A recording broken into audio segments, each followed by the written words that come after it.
Right. ఏదైతే 2 రోజుల నుంచి గత వర్షాలు విపరీతంగా కురుస్తుండడంతో సిద్దిపేటలోని శ్రీనగర్ కాలనీ మొత్తం జలదిగ్గులో ఉంది. ప్రస్తుతం కాంగ్రెస్ పార్టీ నాయకులు శ్రీనగర్ కాలనీలో పరిశీలిస్తున్నారు. మరిన్ని వివరాలు అడిగి తెస్తున్నాం. అలా చెప్పండి, గత 2 రోజుల నుంచి కురుస్తున్న వర్షాలకు సిద్దిపేటలోని శ్రీనగర్ కాలనీ మొత్తం జలదిగ్బంలో ఉంది.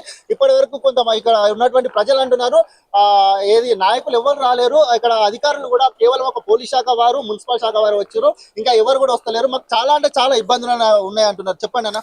ఒకటండి, ఇది అకాల వర్షం ఏదైతే కురిసిందో గత 40-50 సంవత్సరాల క్రితం కూడా అంత వర్షం ఎక్కువ కూడా సిద్దిపేట ప్రాంతానికి రాలేదు.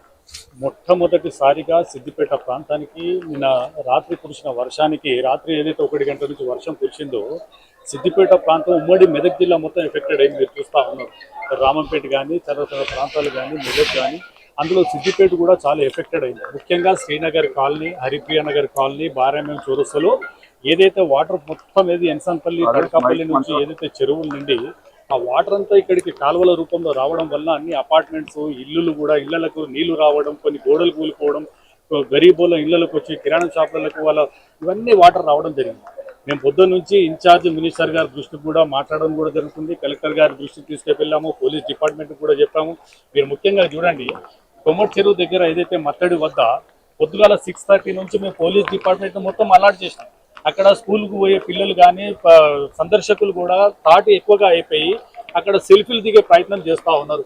ఎవరైనా ప్రమాదవశాత్తు కాలు జారి మత్తడిలో పడితే బాగుండదని చెప్పి పోలీస్ డిపార్ట్మెంట్ కూడా అలర్ట్ చేస్తే పోలీస్ డిపార్ట్మెంట్ కూడా అక్కడ మొత్తం పూర్తి స్థాయిలో యంత్రాంగం అక్కడ ఉండి ఎవరిని కూడా చెరువుల వద్దకు రానివ్వకుండా తగు జాగ్రత్తలు తీసుకున్నారు. ఇక్కడ కూడా సిద్దిపేటలో 10 సంవత్సరాల్లో ఎన్నడూ లేని విధంగా ఇంత వర్షం కురుస్తుంది, ఇంత ఫ్లోయింగ్ వస్తుంది, గతంలో ఎప్పుడు కూడా రాలేదని ఇక్కడ ప్రజలు చెప్తున్నారు. ఇంత ఫ్లోయింగ్ ఏర్పడడానికి ముందుగా జాగ్రత్తలు తీసుకోలేరు ఇక్కడ ఉన్నటువంటి అధికారులు? ఒకటండి, అకాల వర్షం ఏదైతే కురిసిందో అది విపత్తు అనడానికి మనం అనొచ్చు. ఎందుకంటే ఈ వర్షం కారణంగా ఒక మామూలు వర్షం కాదు, ఎడతెరపు లేకుండా కుండపోతు వర్షానికి మంచి మంచి పంటలు కూడా నష్టం కూడా జరిగింది. నేను కొన్ని చూశాను, కొన్ని ఆవుల చెట్లు కూడా, బర్రెల చెట్లు కూడా కూలిపోవడం జరిగింది. చిన్న గుండెలు కూడా ఒక చెరువుకు బండి కొడుతుందంటే ఇమ్మీడియట్ ఇరిగేషన్ డిపార్ట్మెంట్ వాళ్ళతో మాట్లాడినా, ఇప్పుడే కలెక్టర్ గారితో మాట్లాడినా, పొద్దున్నే ఆర్డీఓ గారితో కూడా మాట్లాడినా, ఆర్డీఓ గారు కూడా ఫీల్డ్ విజిట్ చేసిండు. ఎక్కడెక్కడ ప్రమాదానికి గురవుతున్నారో అక్కడెక్కడ మేము కాంగ్రెస్ పార్టీ నాయకుల మొత్తం మేము పోతా ఉన్నాము.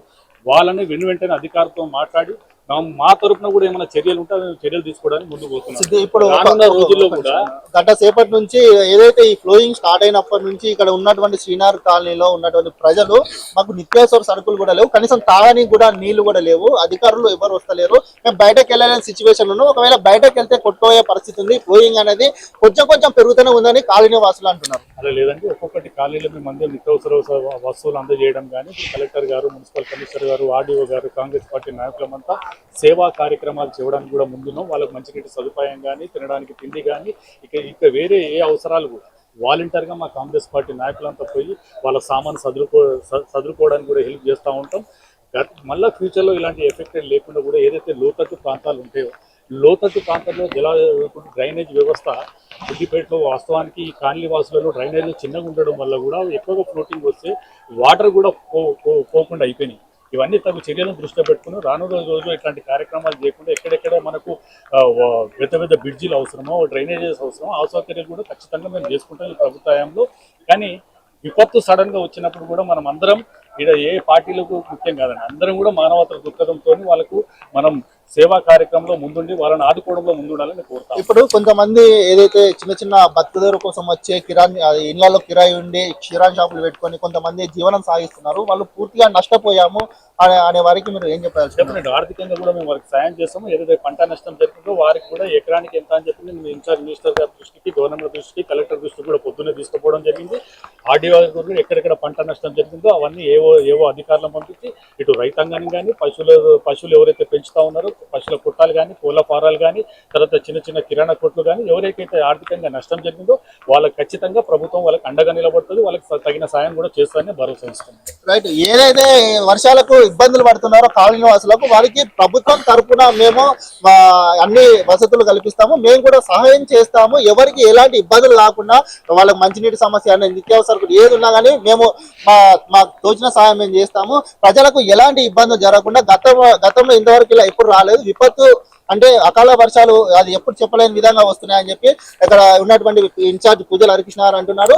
రానున్న రోజులలో ఈ వరదలకు ఎదుర్కొనే సమస్యలు ఏవైతున్నాయో దానికి సంబంధించినవి ప్రతి పనులు మేము కాంగ్రెస్ పార్టీ తరఫున మేము చేసుకొని ప్రజలకు ఎలాంటి ఇబ్బందులు జరగకుండా చూసుకుంటామని చెప్తున్నారు. కెమెరా పర్సన్ అంజితో రాజేష్, మన కర్తవ్యం, సిద్దిపేట.